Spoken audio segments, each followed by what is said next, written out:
Yeah, we're waiting for all the streamers to kick in here, and then we're gonna be doing our thing. Hope everybody had a real good weekend here.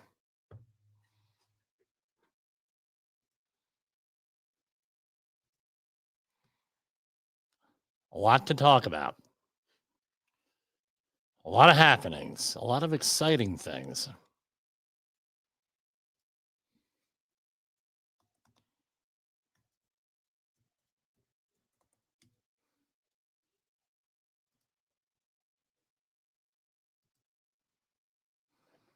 Hi, this is Jim from Safety Wars. Before we start the program, I want to make sure everyone understands that we often talk about OSHA and EPA citations, along with some other regulatory actions from other agencies, legal cases, and criminal activity. Everyone is innocent until proven guilty in a court of law. Proposed fines are exactly that, and they are often litigated, reduced, or vacated. We use available public records, news accounts, and press releases. We cannot warranty or guarantee the details of any of the stories we share, since we are not directly involved with these stories, at least not most of the time. Enjoy the show. This show is brought to you by Safety FM. And from the border, tonight, border of liberty and prosperity. The highway north is Safety Wars. So today, this is actually dated for December 4th, so this did not come out yet.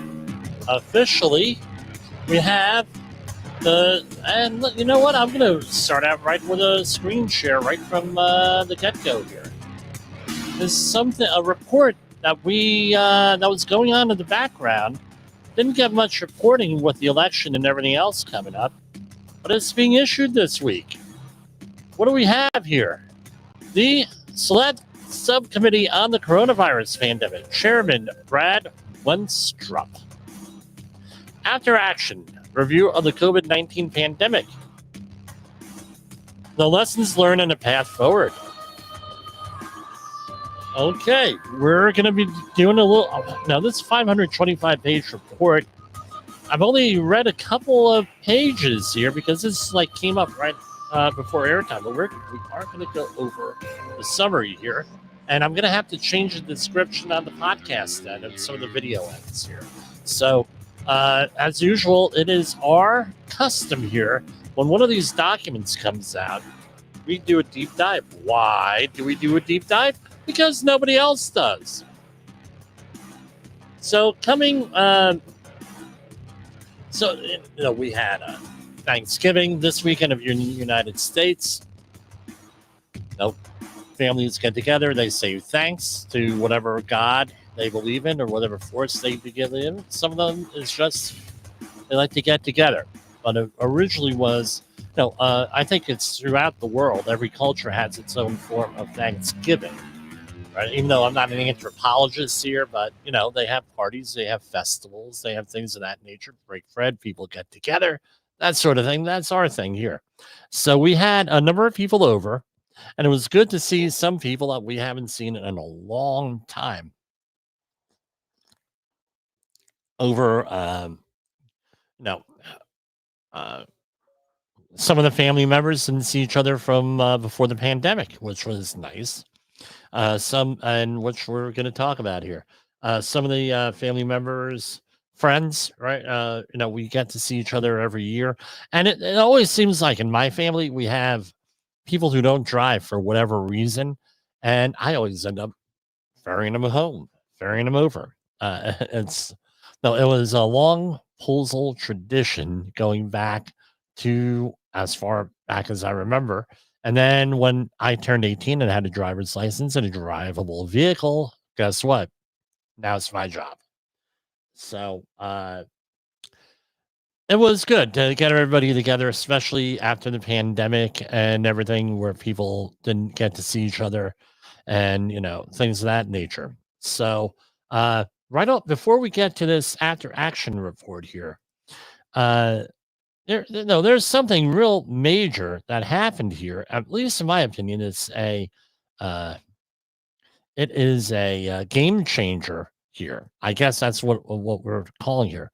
So I So in preparation for the program, everyone knows what I pretty much do. I go to the OSHA and Department of Labor and EPA and some other government websites, see what the press releases are, and everything else, and then I know whatever is appropriate. Then I go over to what you can do whatever your favorite search engine is. I have certain search parameters I have, and this one is one that has not hit. I'm sure it's buried somewhere deep in the recesses of the OSHA website, but I was not able to find it anywhere.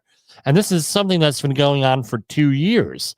I am reading from stockhouse.com, and this is being reported on several different websites here.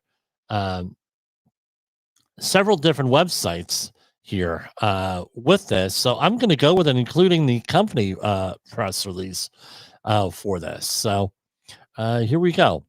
This is out of Rochester, New York. U.S. Department of Labor's Occupational Safety and Health Administration, OSHA, expands its deployment of VUZIX, VUZIX M400 smart glasses. This is out of Rochester, New York. The PR Newswire.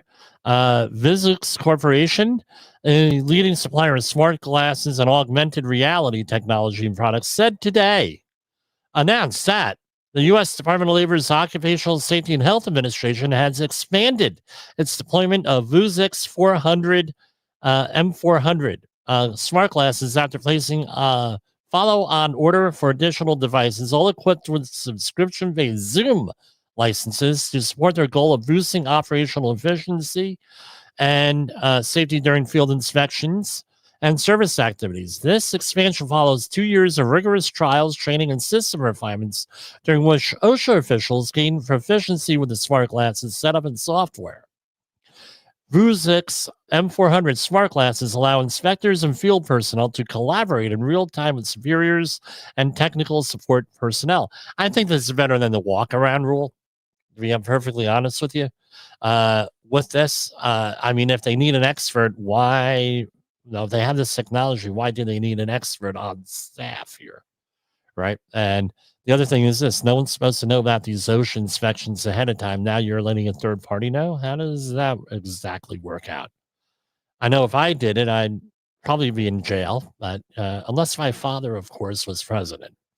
With a nationwide presence encompassing hundreds of field and federal offices alongside affiliated agencies, OSHA is leveraging VUZIX advanced technology to optimize communication and documentation processes across its operations, said Paul Travers, president and CEO of VUZIX. Quote, this initiative aims to reduce response times, improve operational efficiency, and elevate workplace safety standards. We look forward to the opportunity to increase our level of engagement with OSHA going forward. A pretty good development there, with that. So we're going to do a little commercial break. Then we're going to go into a deep dive of this report, and we'll catch you on the return here.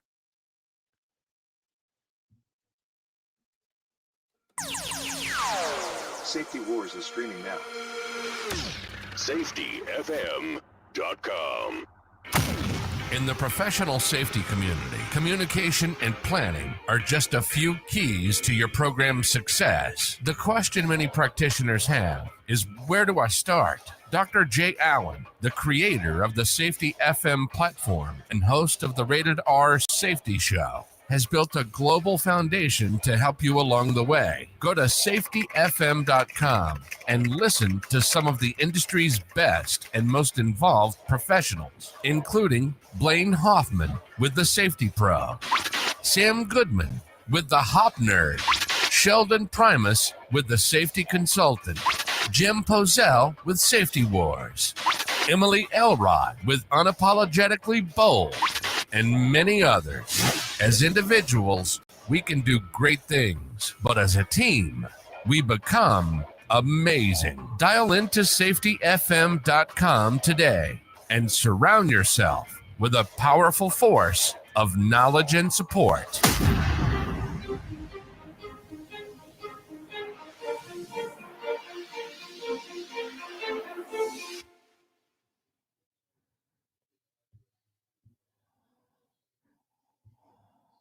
OSHA recordables, catastrophic losses, environmental disasters. You want answers? So do I. This is Jim Posel with Safety Wars. That's my daddy.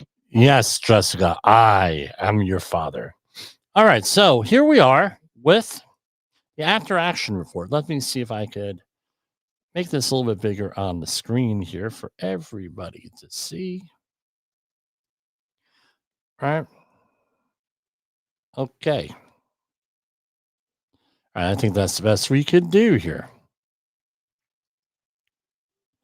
Okay, fine. And this is, again, out of after action review of the COVID-19 pandemic, the lessons learned and path forward. Chairman Brad Weinstrup. And here we're going to read this. This is from the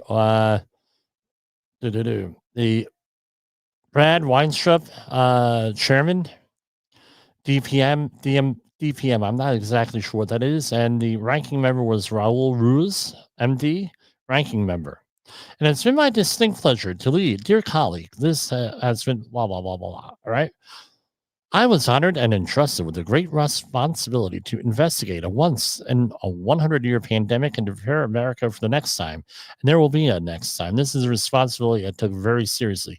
So what I'm going to do is eventually just summarize this stuff. And we're going to continue every time that there's a biological emergency, because they're screaming and yelling today on a lot of the wires about biological emergencies and everything. And when's the next pandemic going to be? But nobody really covered this except for the other wars, right? And you know that. Here, for those of you who know who the other wars is. After that, a pandemic, right? 5 years ago, on December 1st, 2019, what would eventually be the first confirmed case of COVID-19. After that, a pandemic devastated the world at nearly never before seen proportions, leaving millions dead and millions more concerned about long-term consequences. COVID-19 was novel, meaning new, by the way. That's what that means. The brightest scientists and medical experts were learning on the job how to determine how to treat both the underlying disease, the second-order side effects. Since February 2023, the Select Committee sought to produce a full after-action report to provide a roadmap of how we in Congress, the executive, and the private sector may better prepare for and respond to future pandemics. Throughout this process, the Select Committee sent more than 100 investigative letters, conducted 38 transcribed interviews or depositions, held 25 hearings or meetings, and reviewed more than 1 million pages of documents from dozens of custodians.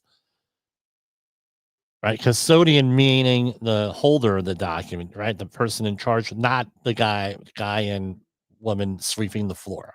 I hope not, at least. Custodian. Right, this work looks back on many events, comments, guidances, and other actions to look forward. This is the single most thorough review of the pandemic conducted to date. Most of you know me. You know I strive to work collegially with our fellow Americans and provide results to all of us. That is the same mentality I brought to work as chairman of the Select Committee during a time of intense partisanship. The Select Committee had bipartisan consensus across multiple topics. 1, the possibility of COVID-19 emerged because a laboratory or research-related accident is not a conspiracy theory. Okay, so let me repeat that again. The possibility that COVID-19 emerged because of a laboratory or research-related accident is not a conspiracy theory. Number 1. Number 2, Eco Health Alliance Incorporated and Dr. Peter Daszak should never again receive U.S. taxpayer dollars. 3, scientific messaging must be clear and concise, backed by evidentiary support, and come from trusted messengers such as frontline doctors treating patients. I'm going to add one more thing, too. How about people who know what the hell's going on with credentials? How's that? Right? I'll add that. 4, and this is what I said on the ASSP meeting here in October.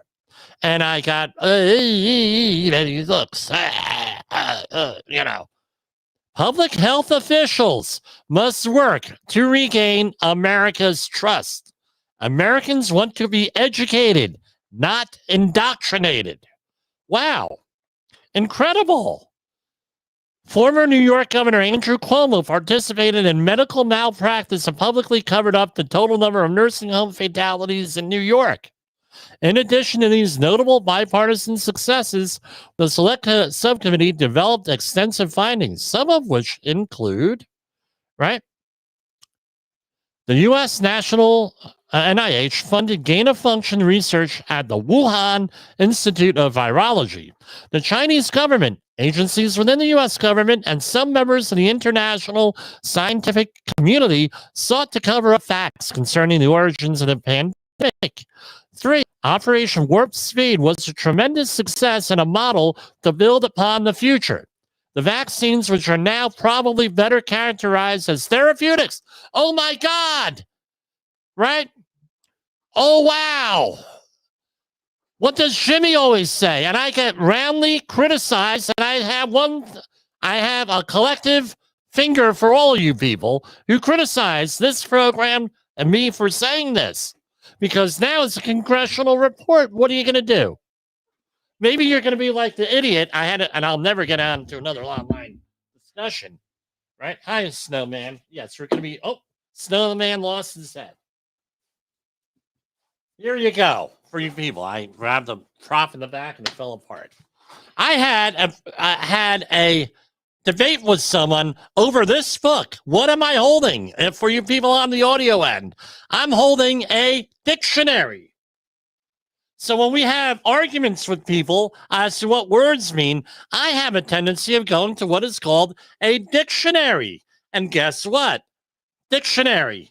It defines words. I know this is the one I grew up on. I got it out of my dad's house. My friend Miles has the same one. Got from his dad's house. But anyway, again, no. Oh, it should be better characterized as a therapeutic, right? Okay, not a vaccination, right? Undoubtedly save millions of lives by diminishing likelihood of severe disease and death. Let me repeat that. Operation Warp Speed was a tremendous success and a model to build upon in the future. The vaccines, which are now probably better characterized as therapeutics, undoubtedly save millions of lives by diminishing the likelihood of severe disease and death. 4. Rampant fraud, waste, and abuse plagued the COVID-19 pandemic response. 5. Pandemic-era school closures will have an enduring impact on generation of America's children. These closures were enabled by groups meant to serve those children. I don't think it was deliberate. I'll say that much. But no, when this is a cumulative thing, this builds one upon the other, one thing upon the other. And again, I know, I know school administrators are very upset over a lot of this stuff, the way that they were managed and how these things are handled, how these things are controlled, and everything else, because it's not nice what happened. Let me get the Snowman back together here. There he is. All right. The Constitution cannot be suspended in times of crisis, and restrictions on freedom sow distrust in public health. The prescription cannot be worse than the disease, such as strict and overly broad lockdowns that led to predictable anguish and avoidable consequences. Chairing the Select Subcommittee for the 118th Congress has been my honor. I said from the beginning, this work is the single most impactful responsibility I have undertaken in 12 years in Congress, and it has been. The work will help the U.S. and the world predict the next pandemic, prepare for the next one, protect ourselves from the next pandemic, and hopefully prevent the next pandemic. So predict, prepare, protect, prevent. Right? And going on, the COVID-19 pandemic highlighted a distrust in leadership. Again, I've said that multiple times.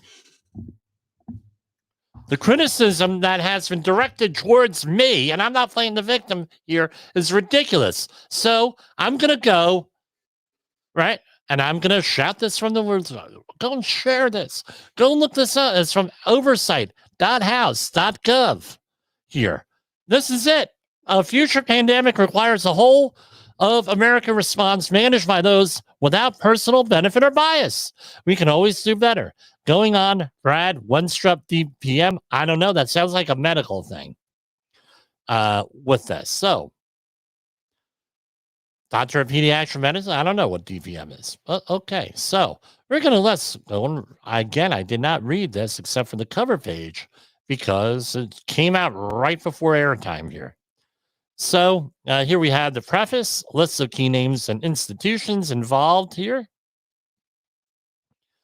You could scroll through that. Going on. And again, there's a lot of front matter here. For this is a 525 page report. Here we have the list of hearings here. That's going through here.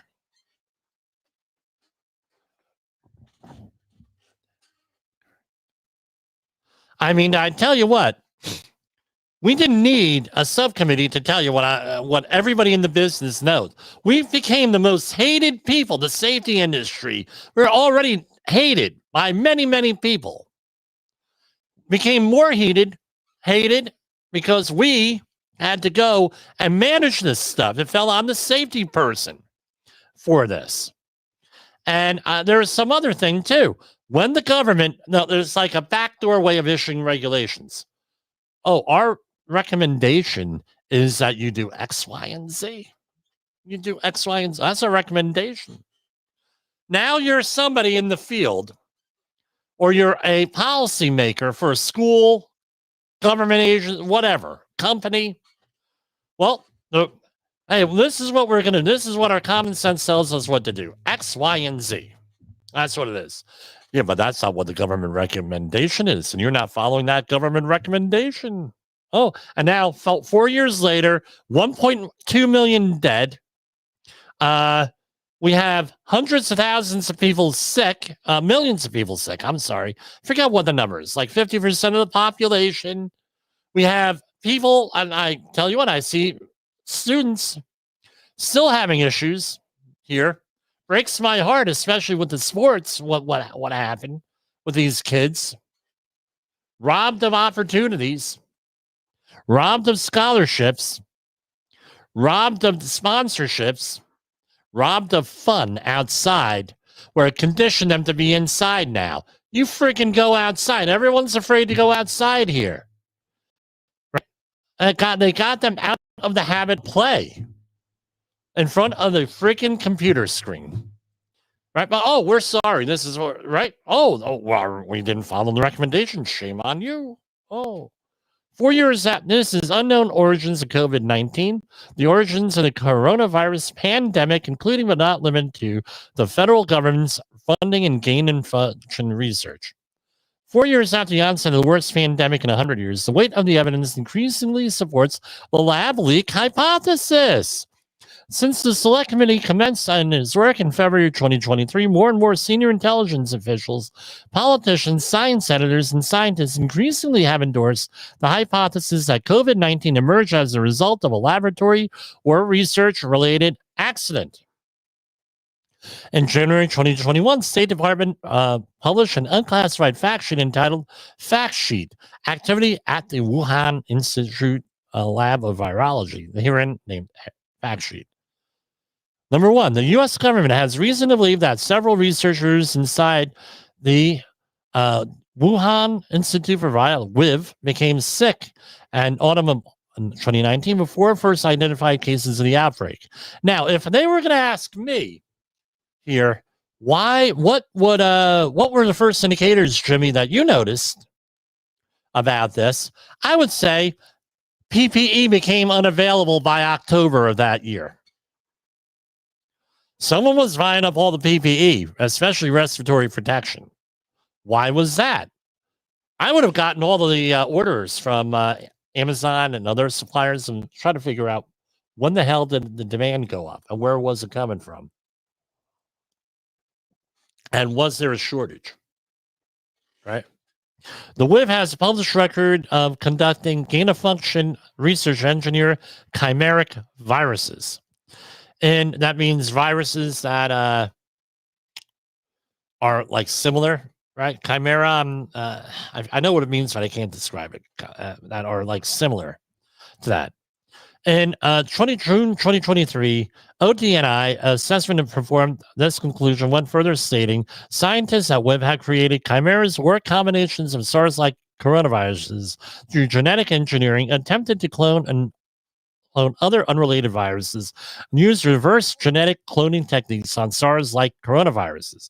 Despite the WIV presenting itself as a civilian institution, the United States had determined that WIV collaborated on publications and secret projects with China's military since at least 2017. Okay, now let's talk about this. Isn't any secret?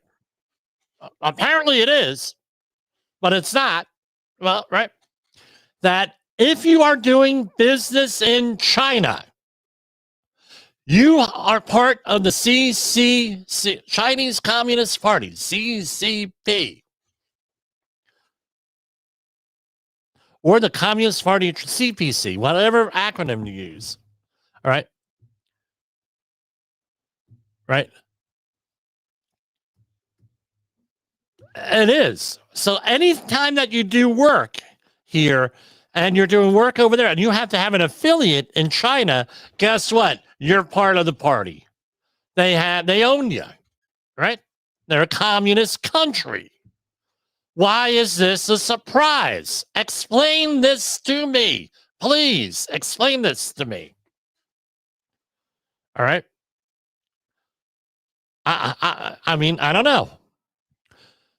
Further in June, right, and this is going on. Dr. Robert Redfield testified from the early stages of the pandemic. My view was that both theories about the origin of COVID-19 needed to be aggressively and thoroughly examined, right? And then going on with testimony. I mean, I don't know.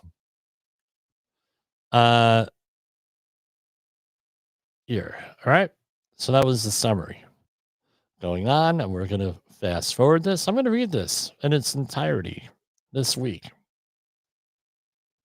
I mean, I don't know what to say here with this. So basically, all the conspiracy theorists were correct. Really? Maybe I don't. And it goes on all the matter in here, and let's zip on through. Again, this came out right before airtime here. This was not. Yeah, right. Some programs reported on it early, but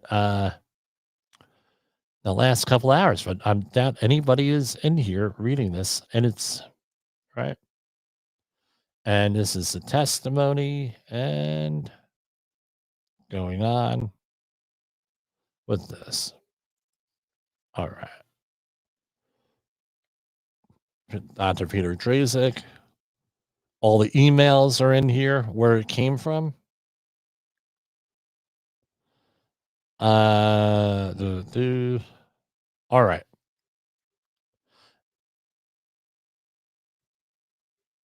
Enhance unemployment insurance. In the early days of the COVID-19 pandemic, Congress and the executive branch fast-tracked emergency relief packages aimed at stabilizing the economy and providing crucial support to individuals and businesses. States quickly issued stay-at-home orders because of overcrowded hospitals and a rising mortality rate, leading to widespread economic shutdowns and surge in unemployment claims. Most people are just now coming out of this 4 years later.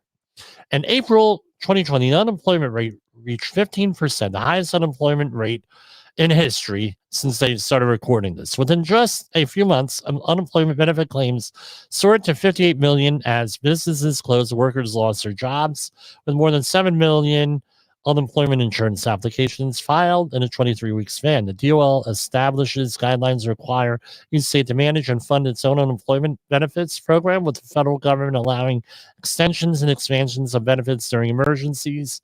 In response to massive unemployment, Congress enacted several pandemic reliefs, right? FFCRA, we know that, CARES Act, right? Right, and PUA for that. And going on, finding fraudulent unemployment insurance payments totaled more than $191 billion. Hey, a billion here, a billion there. Sooner or later, you talk about real money. Really? Right? Fraudulent. They go back and get that money, all that fraud that was out there? We have all of the background data here. Finding states failed to improve their preparedness and implement data-driven oversight, leading to increased fraud across all pandemic-related unemployment insurance programs. Maybe it would help if they weren't working on computers that were 20 years old. Maybe that would be good, right? And fraud. Here we go. States such as California, New York, and Pennsylvania demonstrated a lack of urgency in distributing benefits and repeatedly missed reported deadlines related to the performance of their unemployment insurance programs. Right? And they were all backlogged, right? Right. In one instance, California submitted its required reports for the programs just before the deadline, but filed them with zeros, falsely indicating no activity. Reporting was clearly inaccurate given the state's immense population. Such failures impeded oversight efforts and exposed taxpayer funds to greater risk of fraud. Gotta love it. Economic Injury and Loan Assistance Program. The U.S. Small Business Administration disaster programs, including COVID-19 economic injury disaster loans, suffered increased vulnerability to fraud and unnecessary losses of at least $200 million. Again, a couple million here, a couple million there. Hey, it's good, right? All different types of, here it is, right? Wire fraud, false statement, bank fraud, conspiracy-related fraud. I don't know what that is, but I would think misunderstanding what's out there, identity theft, money laundering, and other. U.S. Small Business Administration did not implement proper oversight controls to prevent fraudulent economic injury or disaster loans. Again, we need some right? Here you go. We need some context there. International methods of exploitation. International criminal organizations mirrored the tactics of domestic fraudsters, utilizing similar methods to obtain sensitive information from vulnerable Americans. Many fraudulent relief claims are filed using illegally acquired personal data, right? While much of which stem from pre-existing data breaches. Cybercriminals also employed phishing attacks to further exploit individuals' information, targeting the most vulnerable population. It happens every time. Lackluster oversight resulted in transnational criminal organizations and fraudsters stealing U.S. taxpayer money from pandemic relief programs.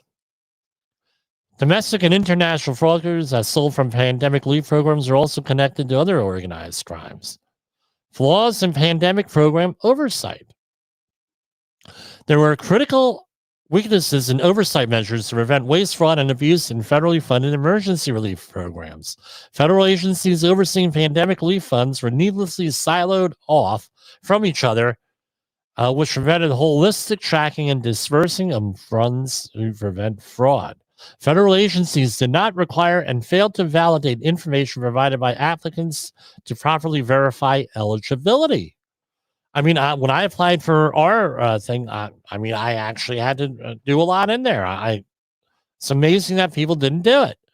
Federal and state agencies lacked up-to-date financial management systems, failing to meet federally mandated modernization requirements, leading to billions of dollars in American taxpayer money improperly paid or stolen. Wow. Okay. The implementation or effectiveness of any federal law or regulation applied, enacted, or under consideration to address the coronavirus pandemic and prepare for future pandemics. Number one, over-reliance on the World Health Organization. Really? Really? So, according to this document, we can't even trust them. And this is, by the way, issued by the House of Representatives. This is an investigative report. This, because of the length, 525 pages, I'm sure it'll be shelved. The WHO, right? World Health Organization, is the most recognized global public health institution. Yes, as a specialized agency within the UN, the WHO's mandate is to act as the directing and coordinating authority on international health work within the UN system.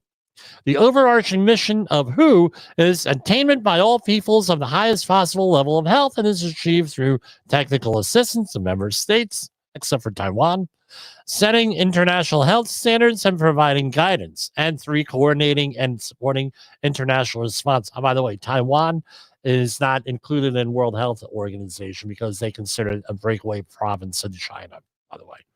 Yet, while the WHO is supposed to support the entire world during the COVID-19 pandemic, it appeared to protect. By the way, how do you like this? Let me repeat this. Let me start all over again. Yet, while the WHO is supposed to support the entire world during the COVID-19 pandemic, it appeared to protect its relationship with who? The Chinese Communist Party, CCP. The WHO was misinformed, denied access to China, and was used as cover for Chinese Communist Party's reckless actions. At a time when the globe was turning to the WHO for leadership and advice, the WHO's actions showed that it did not support all its members equally. Holy Woofno! What was seen as an organization that, rather than serving all of humankind, became beholden to and entrapped in politics. Wow! Director General of the WHO can make a formal declaration of public health emergency and of international concern called PHIKE, which can immediately implement action to stop and slow the spread of PHIKE. A PHIKE is observed as going on and on and on, right? When a PHIKE is declared, the WHO issues a guidance on how member states should respond to an emergency, which can include restrictions on travel and trade. Declaring a PHIKE is intended to speed up the rate of international thing. And going on with this, now you could go read it for yourself. The World Health Organization failed to uphold its mission and caved to Chinese Communist Party pressure. CCPP, right? Actually, CCCPP, caved to Chinese Communist Party pressure. Incredible here. How's my social credit score doing out there, China? The Chinese Communist Party violated Articles 6 and 7 of international health regulations with no repercussions. Yeah, why should they? Why should there be repercussions? They're only holding, like, last I checked, $150 billion in our debt. Of course they're not. We're doing business with them. We going to hold any repercussions? Are there going to be any repercussions? Come on. Are you serious? The World Health Organization's report regarding the origins of COVID-19 was incomplete, misleading, and parroted Chinese Communist Party propaganda. Wow. The World Health Organization's draft pandemic treaty does not solve the organization's underlying problems and may have furtively harmed the United States. We'll just go through the findings here. Dating back to the Obama administration, the strategic national stockpile was not prepared for a national public health emergency. We've gone through the history of this throughout the history of this program here since March of 2021. So let's go into what they say here. The Strategic National Stockpile, SNS, is the U.S. stockpile of pharmaceutical drugs, medical products, and ancillary supplies deployed at the discretion of HHS. These supplies supplement medical countermeasures needed by states, tribal agents, and everybody else during public health emergencies. Now, according to the information I have, right, when I research this book here, right, according to that, they have, like, in one region a stockpile, right? That's already ready to go on the big military transports wherever they want. I think that's what they're talking about here. Congress mandated the SNS in 1999, and since then has provided resources during hurricanes, floods, bioterror events, and infectious diseases outbreaks, right? The SNS is a network of strategically placed, not publicly known storehouses designed to implement and resupply resources in a timely manner. Again, I believe there's one in every federal district here. So that's the information I have. I also have information where they used to keep them, since that's, like, right? Not supposed to be publicly known. I won't say it, but we back as of 15 years ago, I had a pretty good idea where they were. Right. The SNS's purpose and task is to deliver medical supplies to communities within 12 hours of the decision to deploy the stockpile. Now, if you are a disaster response worker trainer, this will probably be a good thing to go into here, right? In its current form, the mission of the SNS is to provide emergency health security to the U.S. in the event of a bioterrorist attack or other public health emergencies. Between fiscal years 2015 and 2021, 3/4 of the non-COVID-19 supplies of budget were allocated to fighting just two threats, smallpox and anthrax. HHS provides 24/7, 365 emergency contact for senior government officials. Call when an emergency arises. Within 15 minutes, SNS leadership, subject matter experts, and other federal agencies either gather for a conference call or direct the requester to the appropriate technical experts. The Office of Assistant Secretary of Preparedness and Response, ASFR, right, evaluates the request to see if it can be completely, partially, or not fulfilled. The SNS may be deployed in instance of varying scope and size at the request of state, local, tribal, and territorial health jurisdictions, and may be pre-positioned for events of national security significance. Right? So the Secretary of HHS is required to maintain the stockpile or stockpile drugs, vaccines, and other biological products, medical devices, and other supplies, including PPE, ancillary medical supplies. There's an extensive list. And such numbers, types, and amounts as are determined to be appropriate and practicable, taking into account other available sources to provide for and optimize the emergency health security of the United States, including the emergency health security and of children and other vulnerable populations in the event of a bioterrorist attack or other public health emergency, and make necessary additions or modifications to the contents of such stockpile or stockpiles. Determining what supplies are appropriate and practicable is tenuous because the SNS needs to be prepared for any number of emergencies that could arise at any moment across the entire U.S. The Secretary defines appropriate and practicable within the context of finite resources SNS is realistically able to provide. It would be impossible for the SNS to predict which supplies and how many would be needed for an emergency that hasn't occurred. Yet, as discussed above, there is generally a large range of items at each site.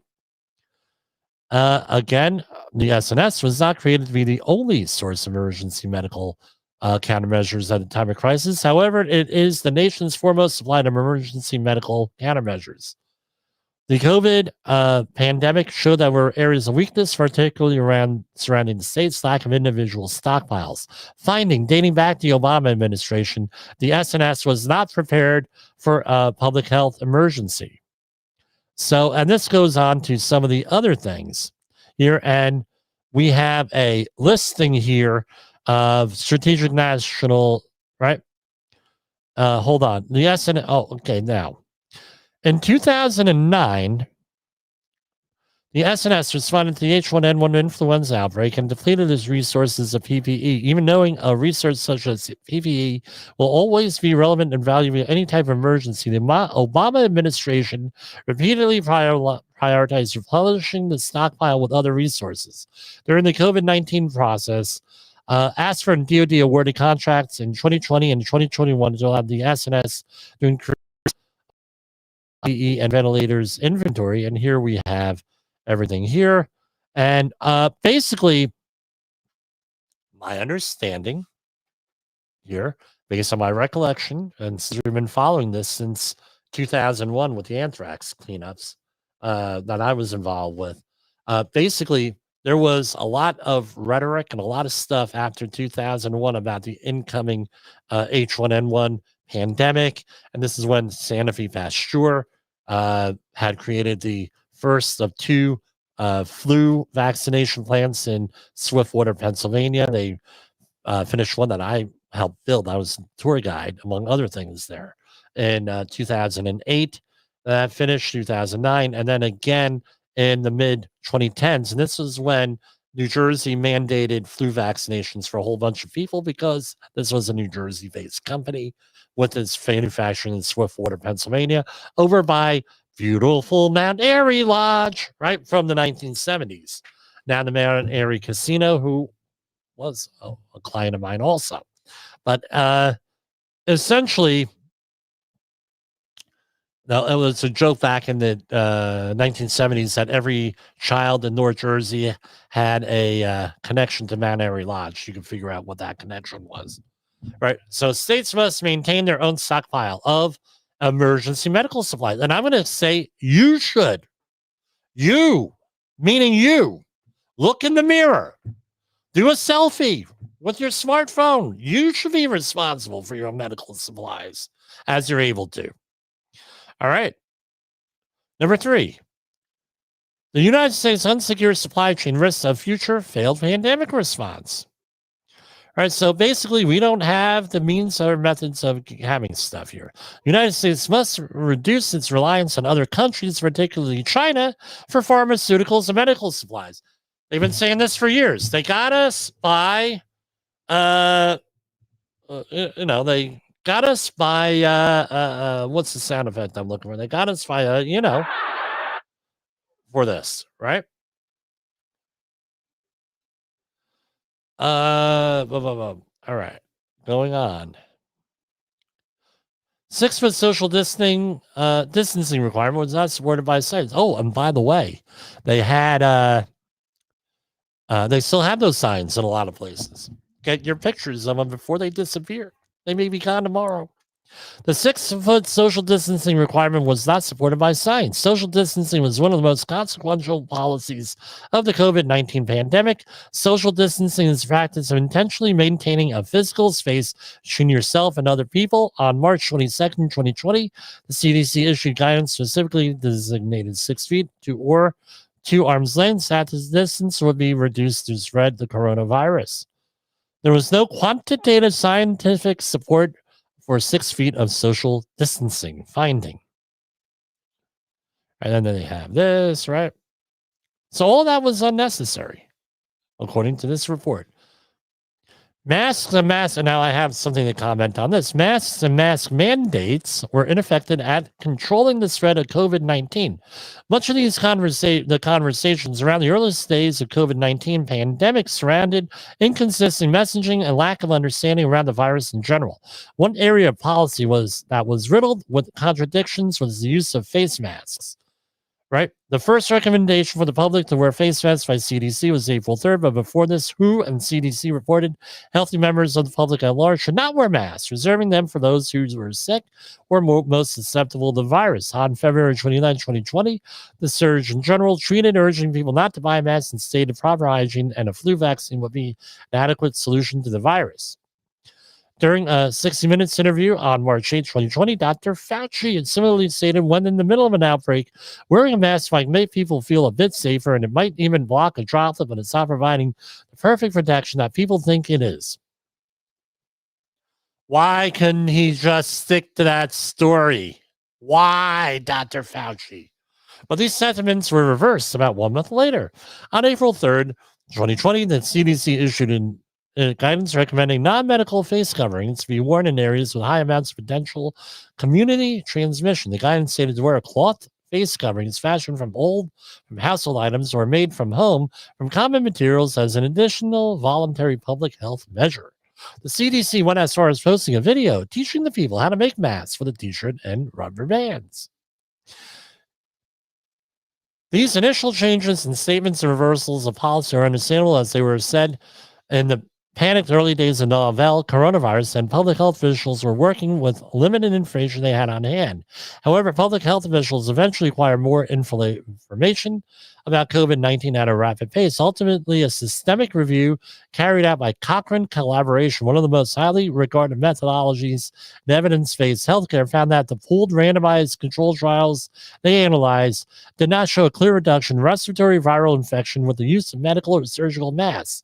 And there were no clear differences between the use of medical or surgical masks compared with N95/P2 respirators and healthcare workers when using routine care to reduce respiratory viral infection.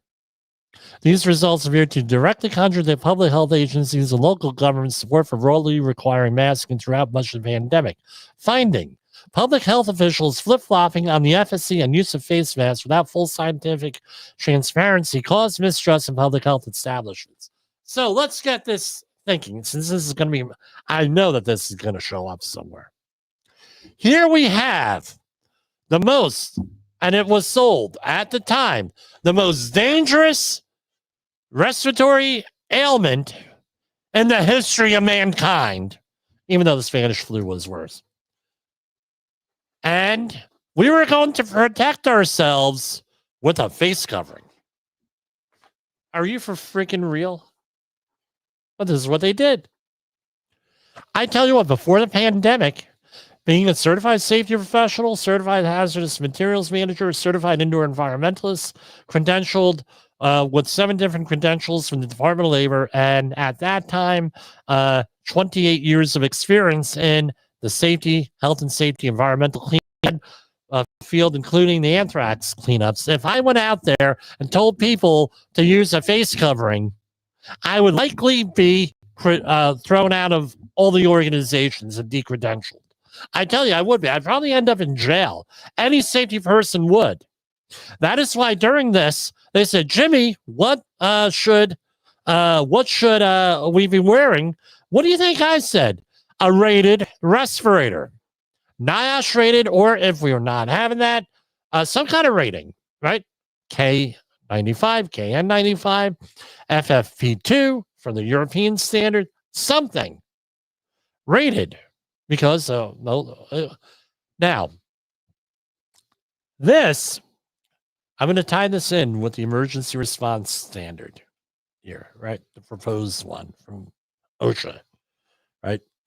Okay, so watch, we're going to pivot a little bit here.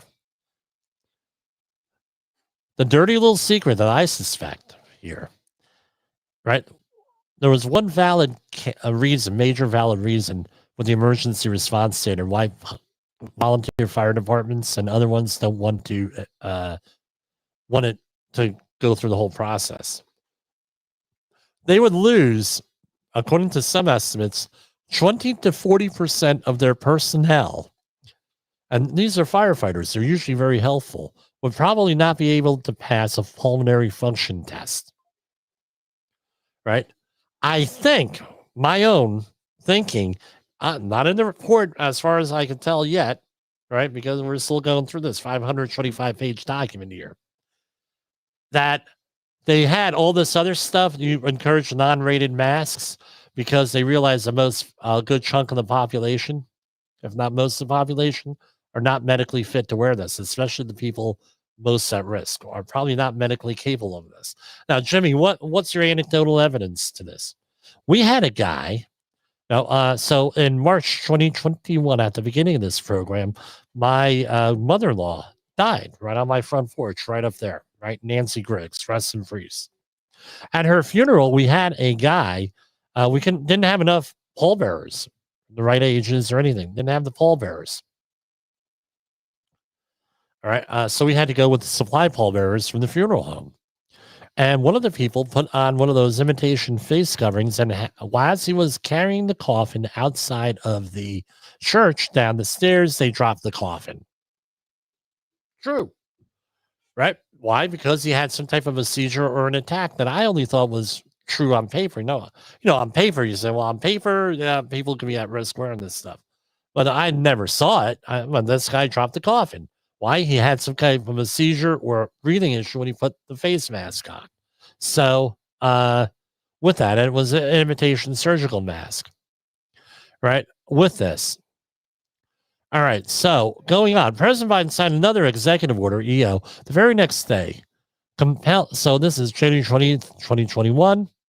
Day of the inauguration. One of his very first actions as President Biden signed Executive Order 13991. Part of the order reads, the heads of executive departments and agencies shall immediately take action as appropriate and consistent with applicable law to require compliance with CDC guidelines with respect to wearing masks, maintaining physical distance, and other public health measures by on-duty or off-duty federal employees, federal contractors, and all persons. So my question is this: based on this report, are we going to give the jobs back to all the people that we had to fire and throw off jobs over this? My question. Right. President Biden signed another EO the very next day compelling transportation security measures and other federal agencies also require face masks on all forms of domestic and international travel. This language, in essence, made CDC guidances actionable. Before, these guidances were non-binding recommendations provided by public health officials. However, President Biden's EO called for these actions to be mandatory. Sneaking regulations in there, right? Approximately 4 months later, Biden administration and CDC amended the guidelines of mask wearing.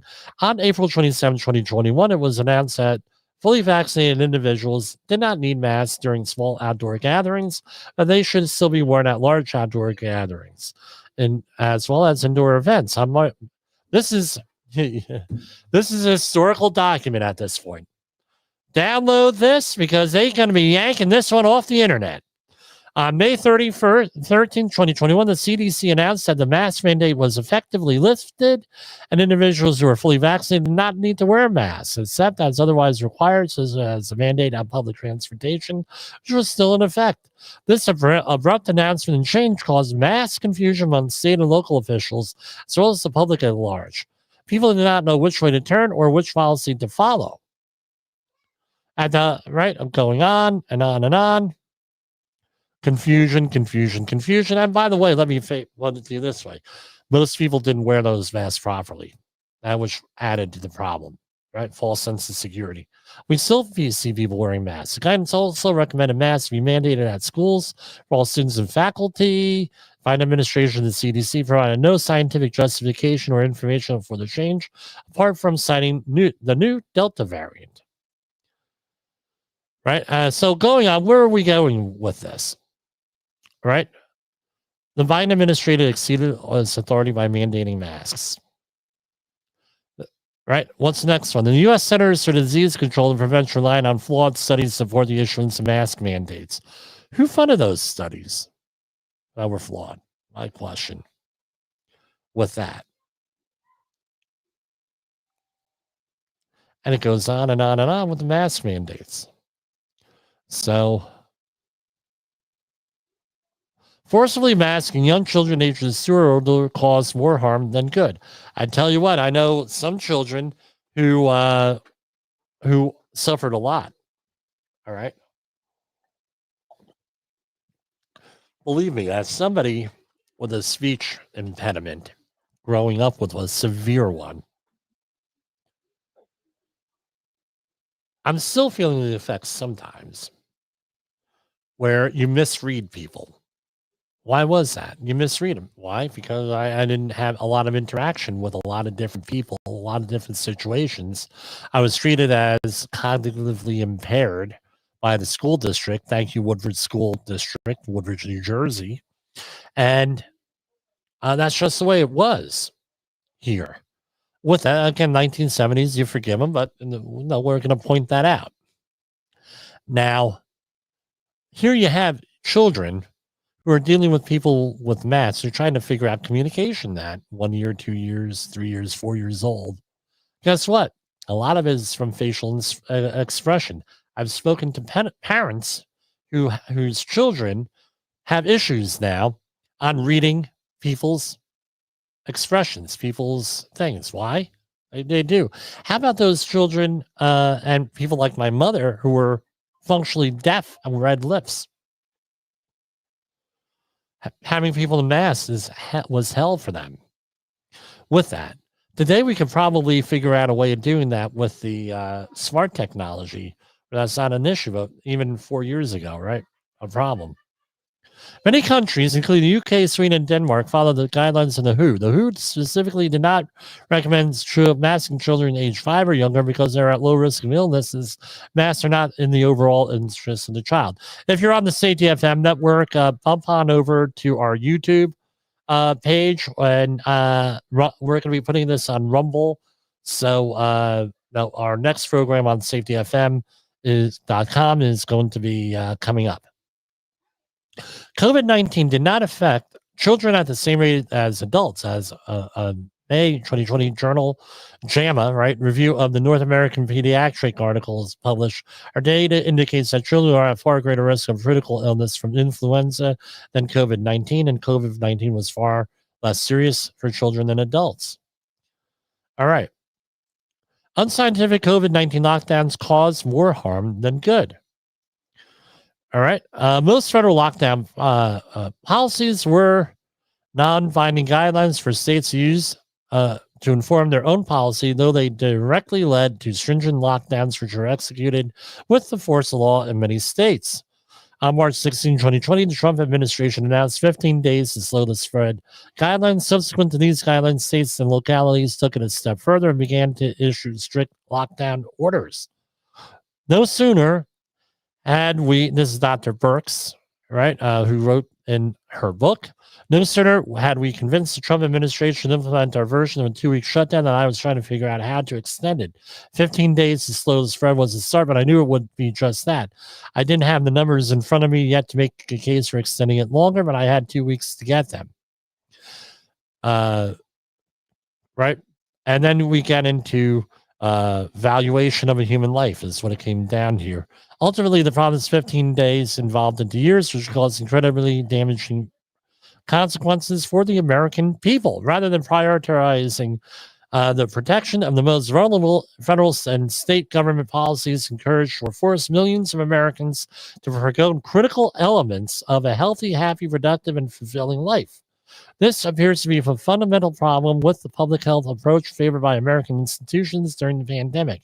In an apparent mea culpa from Dr. Collins on a panel for Braver Angels, he admitted that an approach inherently disregarded possible collateral damage and blindly sought to fight COVID itself. You attach infinite value to stopping the disease and saving a life. What does that mean?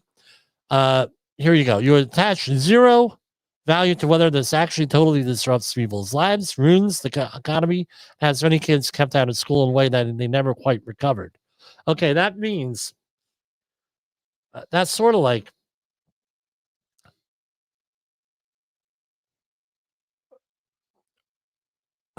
here. No, if you're a public health official, this is the dirty part of public health. You put a value on a life, you put a value on things, and you try to determine how much it's going to cost versus how much your values and how much it's going to cost to prevent something versus getting something.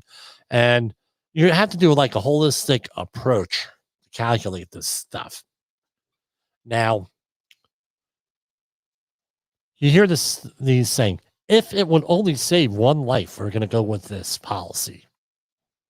If it only saves one life, that's what this is. This comes out very similar, if not the same thing. It's only gonna, and so and you hear this in the gun debate.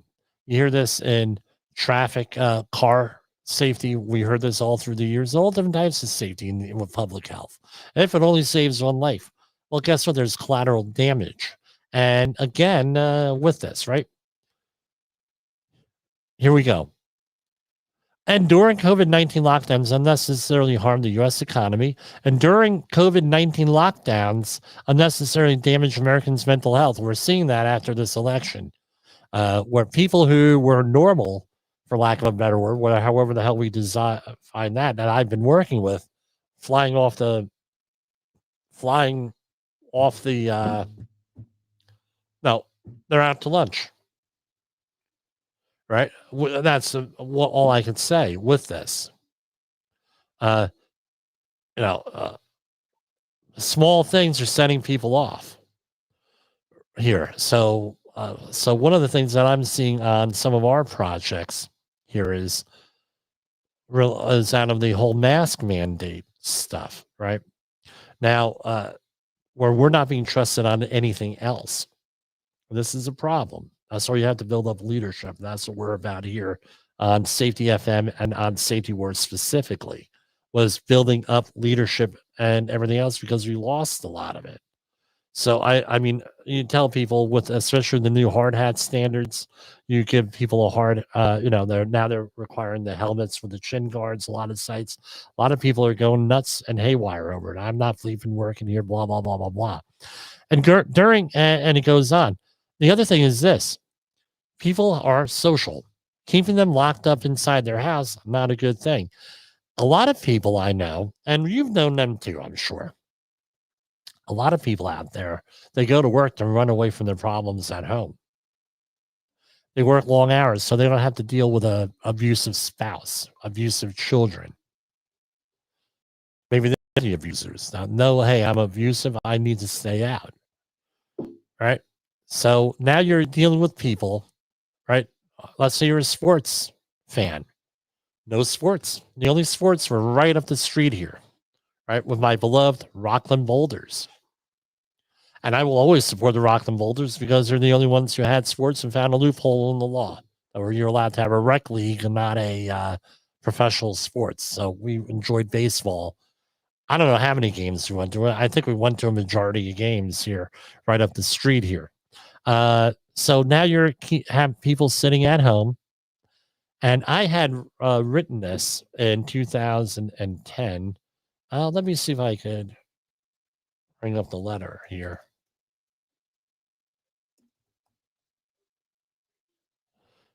Here, this was, and I read this on the air this past summer.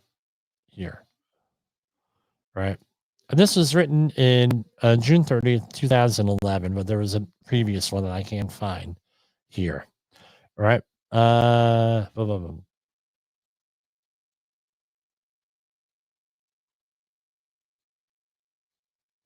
All right. Basically, this is what I wrote down. This is not exactly, this is a letter I've been looking for with this.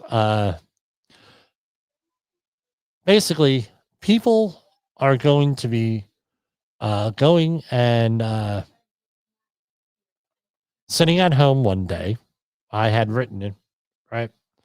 And they're going to be trying to figure out, and they're going to realize one day they're going to be screwed, that they were screwed. Basically, through that, people were giving time to reflect. Everybody working all the time, not a lot of time to reflect. So now all of a sudden, they're going to be sitting at home, reflecting on what's going on, their life and everything else. And what do you think is going to happen eventually? What's going to happen is there's going to be a backlash. They realize they're being screwed. That's exactly what happened here, where they had people sitting there at home during a lockdown, nothing better to do, no work, sitting at home, maybe having a beer all the time, alcohol, drugs. I know some people who took it the other direction and they became athletes, right? A lot of people with nothing to do, what do? They exercised. They exercised a hell of a lot. I mean, some people changed their careers and became personal trainers during this whole thing because they had to find a way of making money, and plus they had nothing else to do. And what do they end up doing? Substance use, overdose, and suicide. The full picture of these consequences, according to this report, is not yet knowable, as it will take years to collect and analyze the data. However, currently, data available already indicates incredibly troubling trends. For example, a March 2024 Nature study found a 22% increase in mental health disorders between 2019 and 2020. The study also found a causal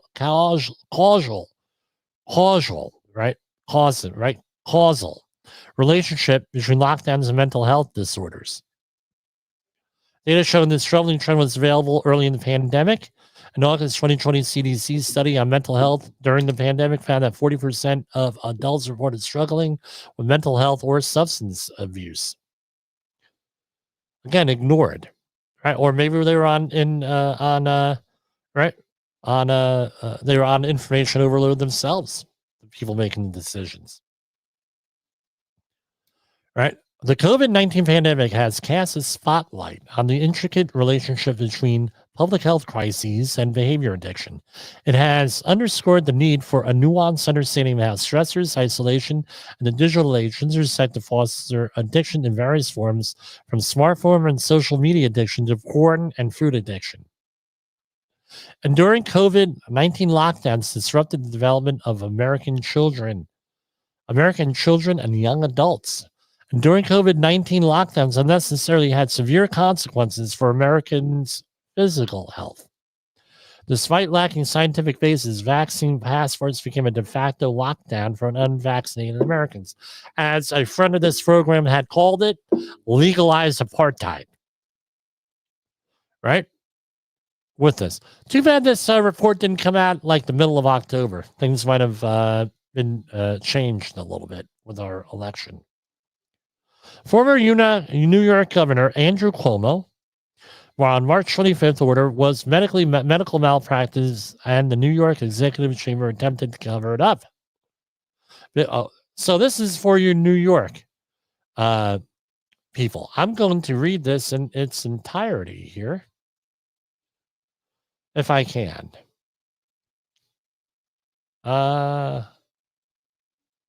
We covered this here.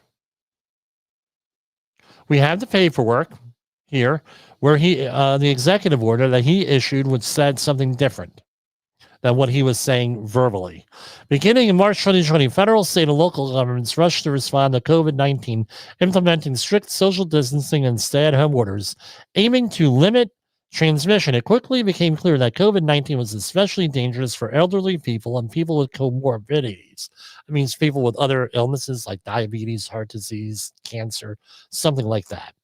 Accordingly, it was critically important that the public health policy prioritize and implement targeted mitigation measures to protect high-risk populations. Many states issued guidance intended to reduce exposure to COVID-19 for vulnerable populations in nursing homes and long-term healthcare facilities. Namely, this included restricting individuals diagnosed with COVID-19 from accessing these facilities. However, a handful of states, including New York, failed to institute similar guidance. Instead, New York issued an order that effectively required nursing homes and long-term care facilities to admit COVID-19 positive individuals. Yeah, there's an executive order in writing with that, with Andrew Cuomo's name on it. Yes. All right. On March 25th, 2020, the administration issued a directive in hospital discharges and admissions to nursing homes. Herein, the March 25th directive. The March 25th directive ordered that no residents shall be denied readmission or admission to the nursing home solely based on a confirmed or suspected diagnosis of COVID-19, and nursing homes are prohibited from requiring a hospitalized resident who is determined medically stable. And let me add on to this, not the report saying this, that medically stable doesn't mean anything. There's no dictionary definition of medically stable. It means different things to different people. So this is like the yellow suit story that I share sometimes. Doesn't mean anything. Medically stable. All right. To be tested from COVID-19 prior to admission or readmission. While other states with similar orders quickly reversed course, Cuomo failed to terminate this directive for 6 weeks. As a result of the March 25th directive, 9,000 COVID-19 patients were readmitted or admitted into nursing homes. Right, this unjustifiably exposed vulnerable nursing home populations to COVID-19, causing predictable but disastrous consequences, including excess deaths. Okay, so are we going to lock the guy up? Are we going to... Anyone go to jail for this? No, of course not, because it's sovereign immunity. Again, if a private individual made these sorts of decisions, like a safety professional or a doctor or something, decredentialed and jail. But government does it. Governor does it. It's fine. No problem. We're okay. No issue here. It was well understood early in the pandemic that COVID-19 did not harm all people equally. Aging comorbidities were most important risk factors for predicting hospitalization and death from COVID-19. Contrary to denials, Mr. Andrew Cuomo, oh, that sounds good, and the New York Executive Chamber were directly involved in the decision that led to the March 25th directive.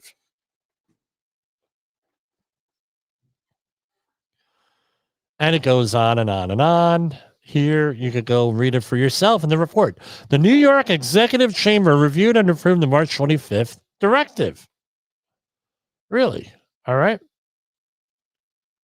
And they have copies of emails here. In the future, we might go into, but I don't know. The March 25th directive was inconsistent with applicable federal guidance regarding hospital to nursing home transfer and COVID-19 related infection control. We're not. We just passed halfway. We're not even halfway through with this report here. The Cuomo administration terminated the March 25th directive in response to public pressure, not a change in applicable science. Another finding. Let's go another finding. Cuomo administration officials believed Mr. Cuomo directed the issuance of the July 6th report to combat criticism on the March 25th report. So they had a July 6th report that was meant to say everybody else is stupid. Right. And let's not forget, anybody was widely reported, as it was with Governor Cuomo, as well as the current governor, that if you don't agree with them, you got to leave the state. You really don't want to hear. Right. The July 6th report was not independently drafted by the New York State Department of Health nor peer reviewed. Oh, with this. Mr. Andrew Cuomo reviewed and edited the July 6th report with his edits were to make the report findings more causal. Again, this was he didn't want to testify here. They had to negotiate this. Try to do that. Anybody else try to do that? Mr. Andrew Cuomo was involved in the peer review process and directed individuals outside New York State government to review the July 6th report. The executive chamber decided to remove out-of-facility death data from the July 6th report. The New York executive chamber made the decision not to publicly report out-of-facility deaths. Mr. Andrew Cuomo acted in a manner consistent with an attempt to inappropriately influence the testimony of a witness and obstruct the select subcommittee's investigation. It's called witness tampering. Why isn't he in jail? Right? With that, has some friends in very powerful places. Andrew Cuomo likely gave false statements to the select committee in violation of 18 U.S.C. 1001. All of this was referred to the DOJ, by the way, so hopefully something will come out of this.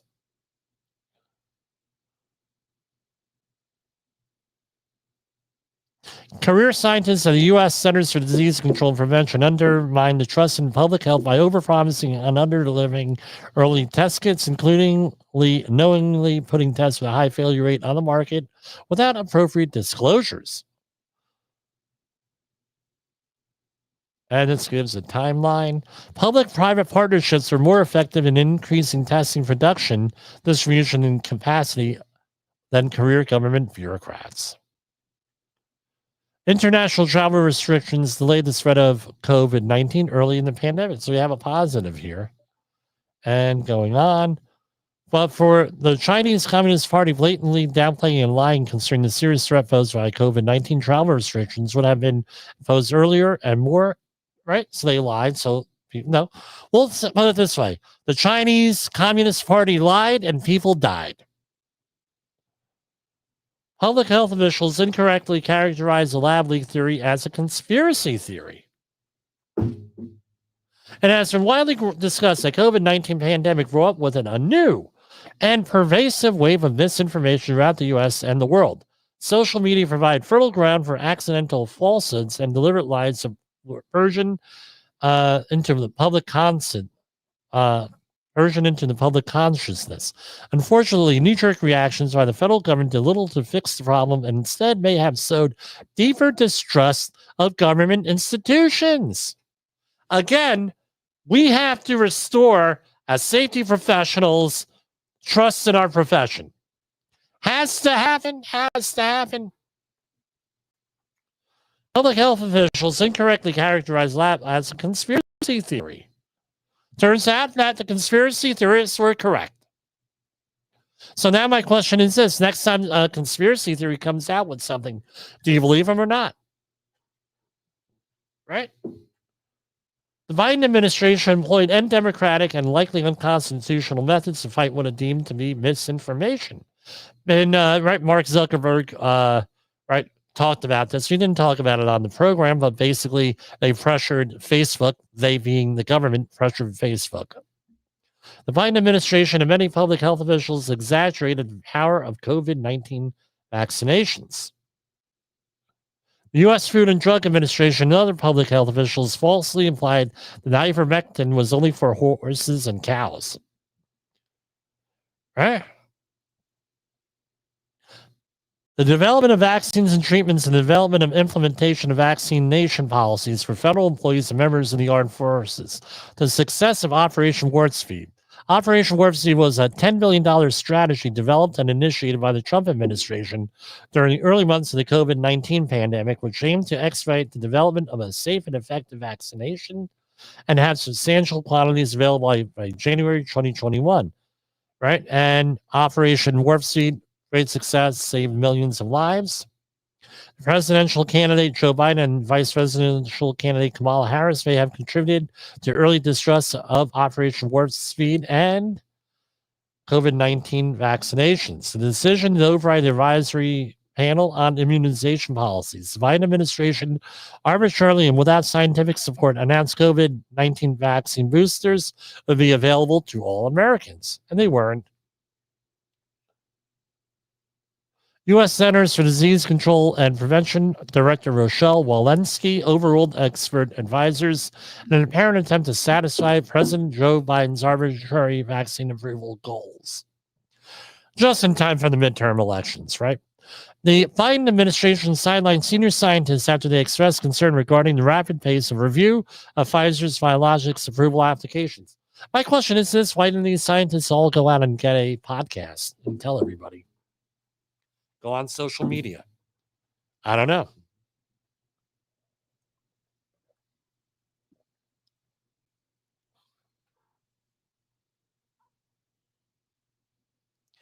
Finding the Biden administration accelerated the approval of Pfizer's biologics approval application to impose vaccine mandates. I have some inside info here, and according to the inside info that I received, under normal situations, none of this shit would have been approved. Right? None. U.S. Food and Drug Administration officials refused to rebut allegations that the Biden White House is involved in the Pfizer biologics approval application. Those who recovered from COVID-19 were conferred infection-acquired immunity. Finding. So in other words, if you had the infection, you were immune. Right?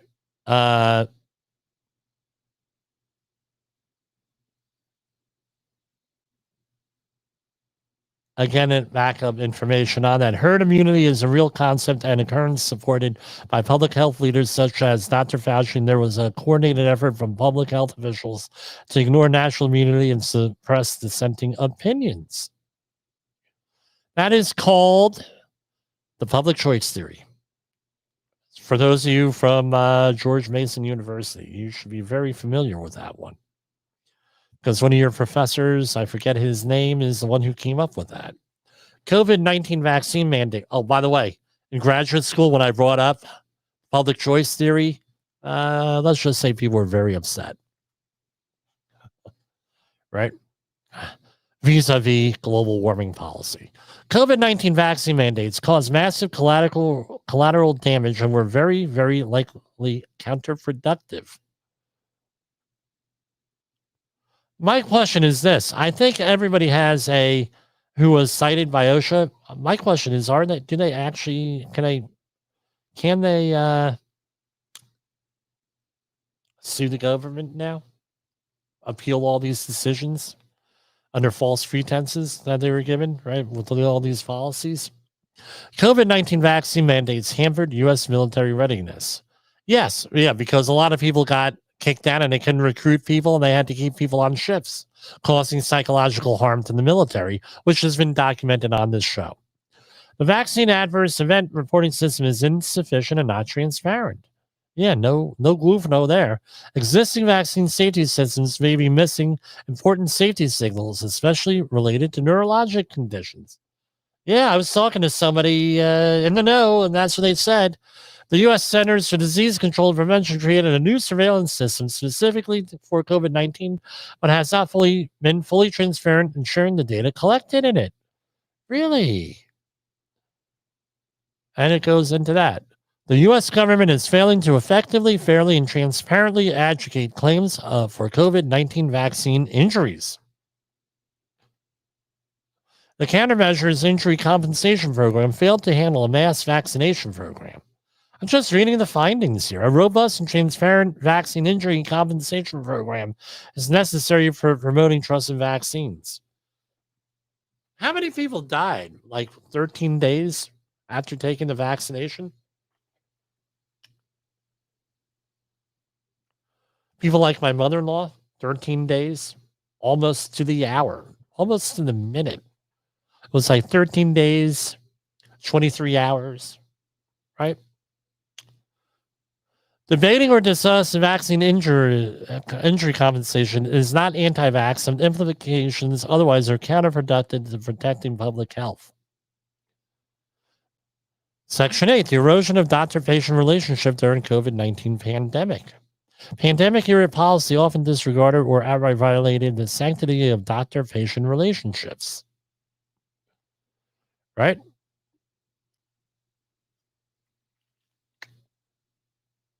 And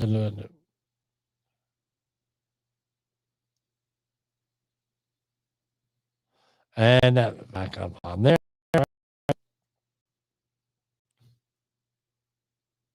Finally, very simply, this is Dr. Jeffrey Springer in testimony September 14, 2024. Finally, very simply, do you feel that vaccine mandates facilitate fracturing the patient-doctor relationship?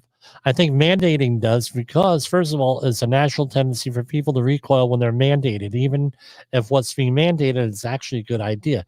People don't like being told they have to do things. And so when you have somebody who it's important that they have a very trusting relationship, the doctor and the patient understands that they're being compelled to do something. I think it just undermines relationship of trust between the doctor and the patient.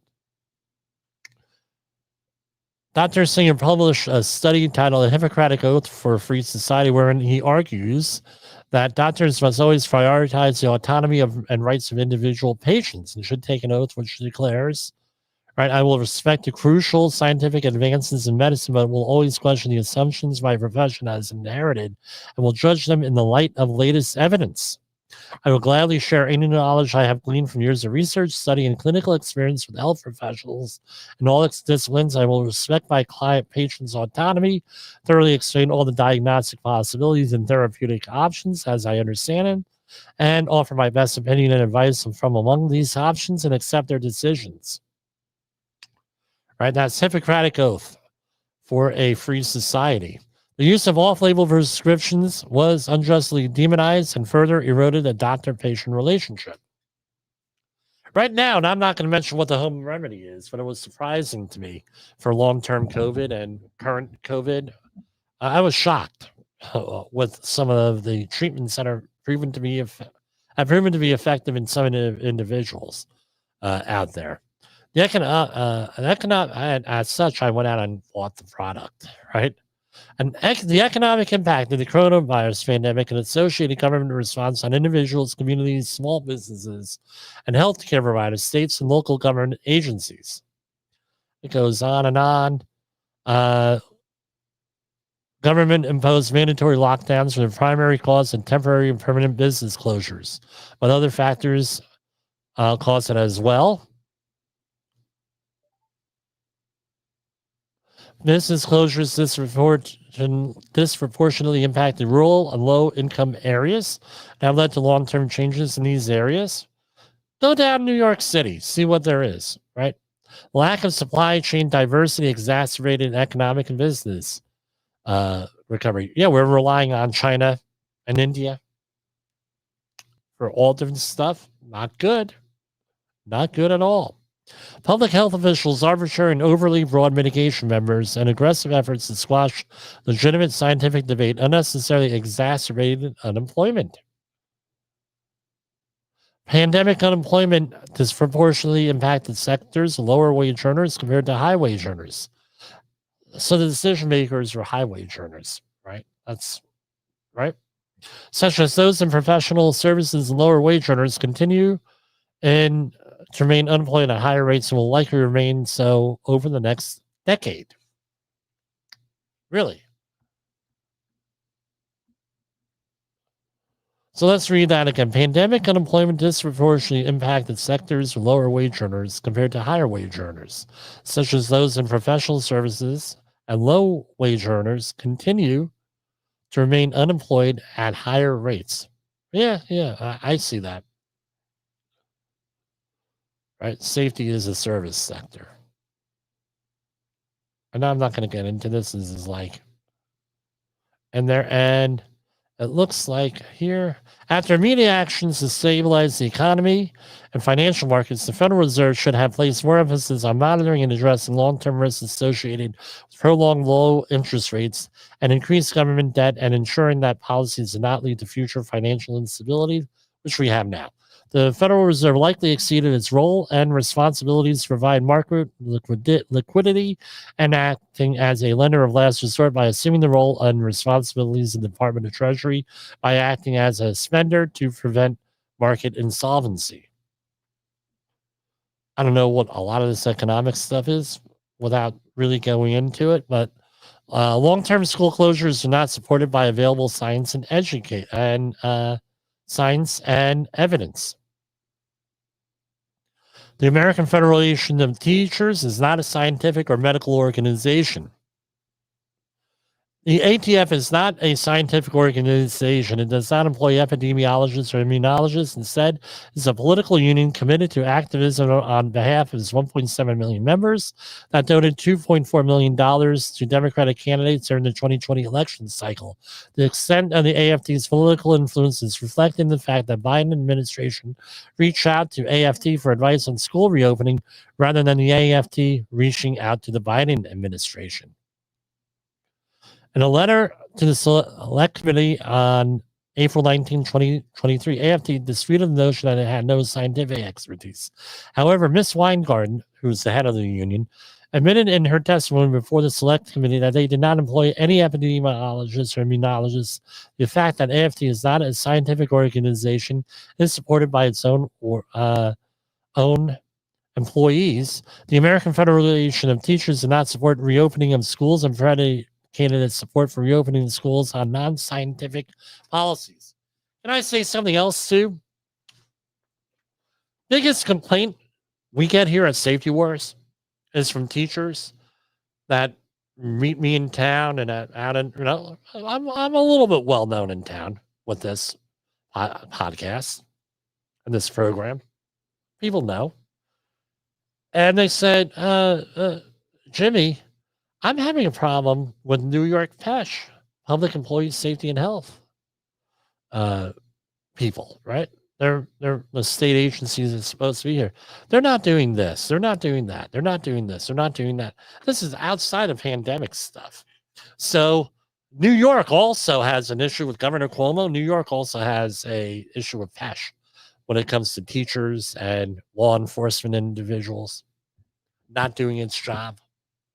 With that, again, eroding support. The Biden administration's U.S. Centers for Disease Control and Prevention broke precedent and shared a draft guidance for the American Federation of Teachers. The American Federation of Teachers advocated for mitigation measures that were overly broad, not scientific, including closure triggers, delaying the U.S. Centers for Disease Control and Prevention's issuance of the occupational strategy.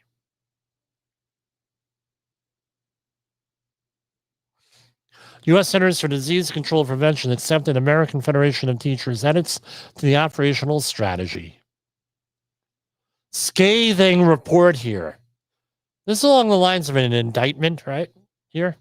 Pandemic-era school closures are adversely impacted academic performance that will continue for years. So basically, the kids are 0.6 years behind in math scores. That's what that one graph was. School closures made an already alarming trend in declining physical health worse. So basically, what we ended up having to do was all the kids came over here to do gym, and then they went over to the other kid's house to do gym. Then they went over to the other kid's house to do gym. Right? And while we're all here at home working, we had to go and manage our kids' thing. We actually ended up having to, that we found it was a weird situation. We found somebody to watch the kids. It was a construction worker with a master's degree in elementary education here, right? Be honest with you, to help out. Not everybody was as fortunate as us. There was one very industrious teacher who didn't teach. Recently, they had a teaching certificate and license and all the paperwork, but they're not teaching. She's formed her own school in our neighborhood, right? The Biden administration's U.S. Department of Health and Human Services unreasonably and possibly illegally limited access to key witnesses, right, for that commission. Those are allegations here. Everything here is an allegation. EcoHealth Alliance Incorporated obstructed a congressional investigation.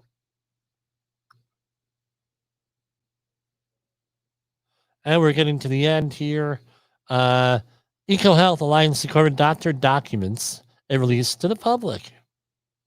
They were involved in the response here. And Dr. Peter Drazek provided false statements to Congress, right? And I hope they're being referred over to the Department of Justice. Dr. David Warrens used personal email accounts to avoid the Freedom of Information Act and accountability.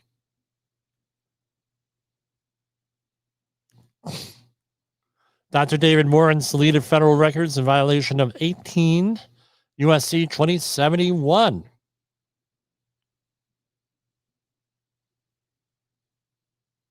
Dr. David Warren shared internal U.S. National Institute of Health information with Dr. Peter Drazek and EcoHealth Alliance. Right? Going on. Apparently that's illegal too. Who's texting me here?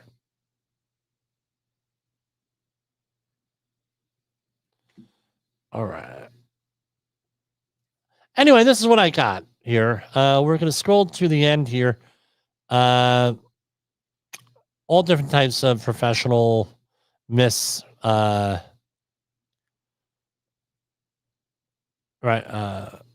problems here with this.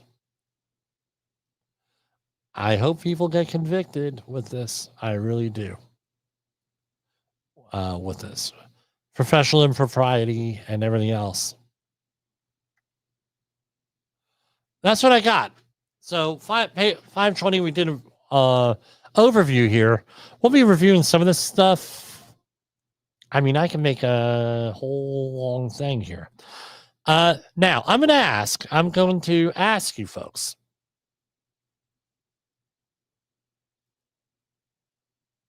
To please like and share and subscribe to this. This is one of those programs that's critical. Monday, December 2nd, 2024. I'm going to say this might be my most critical program that I ever had here with this. And what we need to be focused on is what's going on in the future. For safety, and I want to thank everybody who gave me a platform here, including Dr. Jay Allen, the head of our network, Safety FM network, for giving me this platform here. I want to just tell you folks, when one of these reports comes out, it's important that you read it, become an expert on it, listen to our programs, especially if you're a safety professional. I'm sorry this report did not come out at the end of October. Might have impacted the election more with this. But on the other hand, you can't rush these things. For Safety Wars, this is Jim Posel. We're going to be finishing with our outro and our patriotic music at the end of this. But first, what I want to do is I want to have a moment of silence for all the victims of this COVID-19 pandemic, everybody who's suffering long-term health issues, people who have not been able to economically or psychologically recover from this situation. And we're going to have a moment of silence, then we're going to hit our outro and the national anthem.